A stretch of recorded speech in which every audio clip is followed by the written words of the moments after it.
हाँ, आज हम देखेंगे जैसा कि टॉपिक है आज हमारा हाइट एंड डिस्टेंस, ऊंचाई और दूरी। तो ऊंचाई दूरी में हम ये समझेंगे कि इसको किस तरीके से फाइंड आउट किया जाता है। तो सबसे पहले हम समझेंगे इसके पीछे की हिस्ट्री, समझे कि ऊंचाई दूरी को फाइंड करने का प्रोसीजर किसने तैयार किया। तो ये एक भारत की एक परियोजना थी, एक सर्वेक्षण परियोजना थी ब्रितानी, जिसके अनुसार ये दिया गया इसमें से एक बहुत ही बड़े थियोडोलाइट्स उपकरण का आविष्कार किया गया। इसका नाम था थियोडोलाइट। जब थियोडोलाइट का उपकरण का आविष्कार किया गया तो इसमें यह किया गया कि कोई भी मीनार हो या कोई भी पहाड़ हो या कोई भी चोटी इस टाइप की हो जिसकी हम हाइट को और उसकी डिस्टेंस को भी कैलकुलेट कर सकते हैं। तो इसमें ये 1852 ईस्वी में 1852 ईस्वी में इसका आविष्कार किया गया और इसका यूज कब किया गया? 1852 में। इसको यूज करने के लिए सबसे पहले विश्व की सबसे ऊंची चोटी को 6 अलग अलग 160 किलोमीटर डिस्टेंस है, यानी कि जो मीनार थी उससे 160 किलोमीटर की दूरी से 6 अलग अलग बिंदुओं से उसकी ऊंचाई और दूरी को फाइंड किया गया। तो ये देखा गया कि इसमें से जो ऊंचाई थी और डिस्टेंस थी सभी जगह पर थीटा एंगल चेंज हो रहा था, बाकी उसकी डिस्टेंस और हाइट हर जगह पर इक्वल ही आ रही थी। तो ये किया गया 1852 ईस्वी में। और इसके बाद में देखेंगे कि 1856 में इस शिखर का जो नाम था, अब हम देखेंगे कि इस शिखर का नाम क्या हुआ। 1856 में 1856 ईस्वी में इस शिखर का नाम सर जॉर्ज माउंट एवरेस्ट के नाम पर रख दिया गया, क्योंकि इन्होंने ही इस थियोडोलाइट्स का आविष्कार किया था, इस उपकरण का। तो इसके अकॉर्डिंग हम इसको, इसकी हाइट को, डिस्टेंस को फाइंड करते हैं। अब देखेंगे ये म्यूजियम ये रखा कहाँ गया, ये थियोडोलाइट्स जो है ये उपकरण रख दिया गया है देहरादून के एक म्यूजियम संग्रहालय में रख दिया गया है। तो इसके अकॉर्डिंग हम ये देखेंगे कि इसको हम कैसे फाइंड कर सकते हैं। तो अब देखो इसमें 2-3 तरीके से इसको हम निकाल सकते हैं। एक तो हम पहले देखेंगे कि एक ट्रायंगल लेंगे, ट्रायंगल में से हमको क्या क्या होता है, यानी हाइट डिस्टेंस, जैसा कि क्वेश्चन में दिया जा रहा है कि हाइट और डिस्टेंस के लिए। तो हाइट यानी ऊंचाई ये दी गई है और दूरी ये दी गई है। तो इसको हम 2 तरीके से फाइंड आउट कर सकते हैं। एक तो बाय पाइथागोरस थ्योरम के अनुसार लगा सकते हैं कि कर्ण का स्क्वायर ट्रायंगल ABC में, क्योंकि ये राइट एंगल ट्रायंगल दिया गया है, समकोण त्रिभुज दिया गया है, तो इसमें हम 2 तरीके से लगा सकते हैं। एक तो कर्ण का स्क्वायर बराबर लंब का स्क्वायर प्लस आधार का स्क्वायर, इससे भी निकाल सकते हैं। अगर इन तीनों में से किसी की भी एक कोई भी साइड को अगर फाइंड करना होगा तो हम इसको इसके अकॉर्डिंग भी लगा सकते हैं। दूसरा होता है थीटा के अनुसार, अगर थीटा का मान दिया गया होगा तो थीटा के अनुसार भी निकाल सकते हैं। उसमें भी 3 फॉर्म बनते हैं। जब थीटा के अनुसार लगाएंगे तो क्योंकि जो भी थीटा लेंगे उसके सामने की भुजा लंब होगी। ये थीटा लेंगे तो इसके सामने की भुजा ये लंब होगी। अगर ये थीटा लेना पड़ेगा तो इसके सामने की ये भुजा लंब होगी। कर्ण चेंज नहीं होता है। अगर हमने ये थीटा ले लिया तो इसके सामने की भुजा ये हो जाएगी लंब, और दूसरी जो भुजा होगी वो होगी आधार, और जो सबसे बड़ी भुजा होगी वो हो जाएगी कर्ण। तो अब देखेंगे 3 इसमें क्वेश्चन बनते हैं। सबसे पहले साइन थीटा का बनेगा, क्योंकि अगर थीटा दिया गया तो साइन कास टैन तीनों में बनेगा। तो साइन थीटा का अगर हम लगाएंगे तो लंब बटे आधार, ये फार्मूला होता है यल ए यल और के ए का। तो ये पहला होगा साइन थीटा, लंब बटे कर्ण, यानी परपेंडिकुलर अपान बेस जो दिया गया है, इसमें लंब बटे कर्ण दिया गया है, ये हो जाएगा परपेंडिकुलर, ये हाइपोटेनस हो जाएगा और ये हो जाएगा अपना बेस। ठीक है, तो इसमें हम देखेंगे ये दिया गया है साइन थीटा, तो लंब बटे आधार, लंब बटे आधार, लंब बटे कर्ण हो जाएगा इसमें, साइन थीटा लंब बटे कर्ण हो जाएगा इसमें।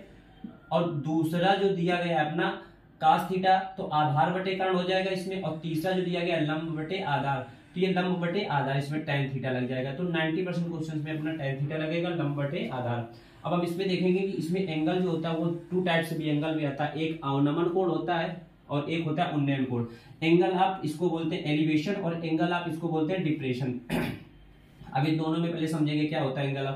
अगर कोई आदमी नीचे खड़ा है और वस्तु दी गई है अपने ऊपर, तो इन दोनों के बीच का जो थीटा बनेगा वो होता है एंगल ऑफ एलिवेशन, यानी ये होगा उन्नयन कोण, इसको हम बोलते हैं उन्नयन कोण।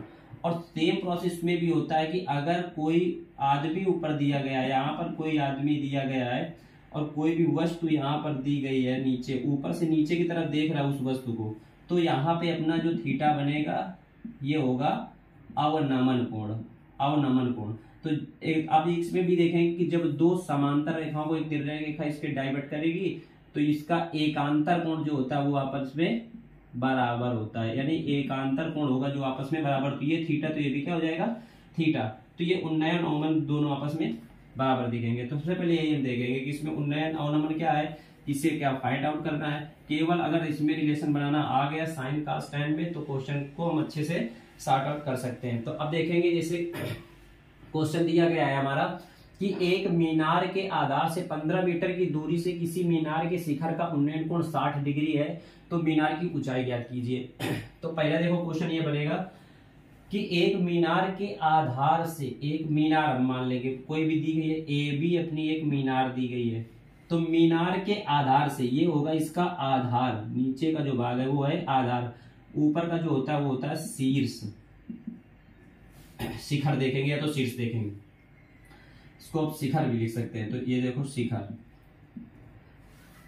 लिखा, एक मीनार के आधार से 15 मीटर दूर, यानी कि एक मीनार के आधार से, ये आधार हो जाएगा, आधार से 15 मीटर दूर, इधर से आधार से 15 मीटर दूर कोई भी एक पॉइंट हमने ले लिया कि ए बी एक मीनार है, एसी दूरी यानी कितनी दी गई, 15 मीटर दूर किसी मीनार के शिखर का, किसी मीनार के शिखर का। अब अगर आदमी यहाँ पर खड़ा है और इसके शिखर को देख रहा है, यानी ये भी जो मीनार दी गई है ये अपनी मीनार है, तो मीनार के शिखर का उन्नयन कोण, यानी आदमी नीचे होगा वस्तु ऊपर होगी तभी उन्नयन कोण बनेगा, तो ये होगा 60 डिग्री दिया गया है। तो बस ट्रायंगल बन गया सी ए बी में। अब हमको रिलेशन क्या पूछा गया, मीनार की ऊंचाई ज्ञात कीजिए, हमने मान लिया कि ऊंचाई ये दी गई है, तो अब हमको रिलेशन देखो दो में बन गया, ये थीटा कर लेंगे तो इसके सामने भुजा ये लंब, और ये क्या हो जाएगा अपना आधार, लंब बटे आधार क्या लगाएंगे tan थीटा। बस इसको लेट कर लो कि माना मीनार की ऊंचाई h मीटर, थीटा बराबर दिया है इसमें 60 डिग्री, और AC दूरी बराबर 15 मीटर।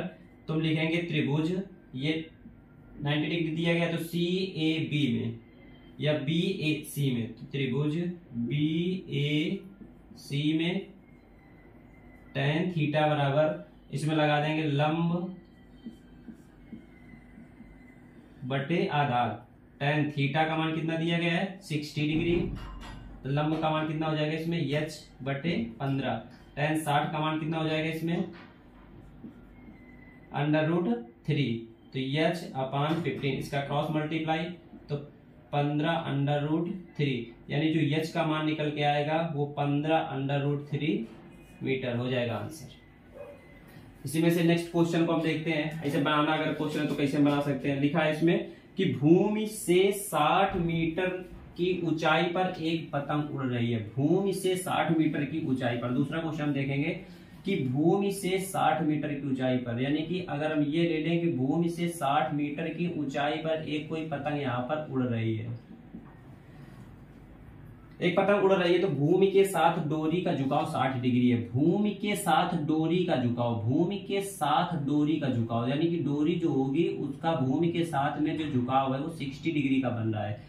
तो अब हम देखेंगे कि ये 60 डिग्री का बन रहा है, यानी यहाँ कहीं पर डोरी बंधी होगी तभी ये पतंग इस तरीके से होगी, तो भूमि के साथ डोरी का जो झुकाव है वो 60 डिग्री का बन रहा है, और भूमि से 60 मीटर की ऊंचाई पर भी है, 60 मीटर की ऊंचाई पर है, यानी कि आधार से 60 मीटर ऊंचाई भी दी गई है, और थीटा का विमान दिया गया है 60 डिग्री। तो डोरी की लंबाई ज्ञात कीजिए। अब हमको डोरी की लंबाई निकालना है। अब देखो ये थीटा लेंगे तो ये अपना हो जाएगा लंब, और ये लंब हो जाएगा, ये क्या हो जाएगा अपना कर्ण।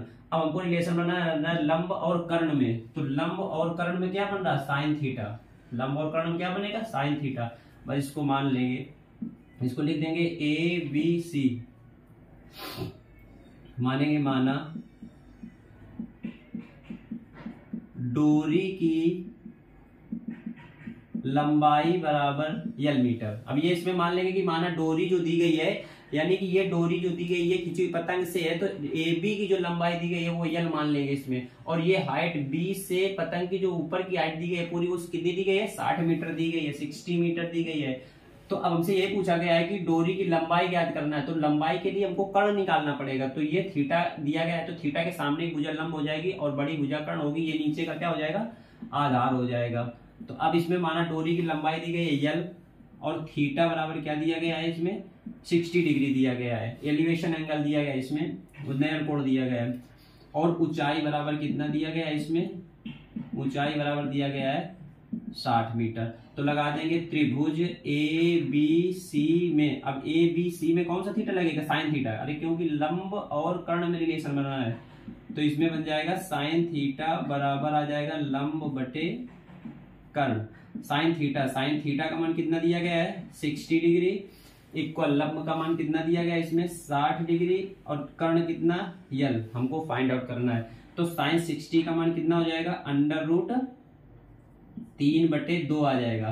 तो 60 बटे कितना हो जाएगा यल, इसका इसमें क्रॉस मल्टीप्लाई करेंगे, इसका इसमें करेंगे, तो इसका इसमें करेंगे तो अंडर रूट 3 इंटू यल बराबर इसका इसमें करेंगे क्रॉस मल्टीप्लाई तो 120। तो यल की जो वैल्यू निकलेगी 120 बटे अंडर रूट 3, ऊपर नीचे रूट 3 का मल्टीप्लाई भी करवा देंगे, ऊपर नीचे अंडर रूट 3 का मल्टीप्लाई करवा देंगे तो रूट 3 से रूट 3 तो 120 इंटू अंडर रूट 3/3 आ जाएगा, तो 3 चौको 12, यानी यल बराबर आ जाएगा 40 अंडर रूट 3। यही हो जाएगा अपना आंसर। कोई भी क्वेश्चन बनाना होगा जब तक ट्रायंगल बनेगा, ट्रायंगल के बाद में ये रिलेशन अगर समझ में आ गया तो क्वेश्चन को अच्छे से सॉर्ट आउट कर पाओगे।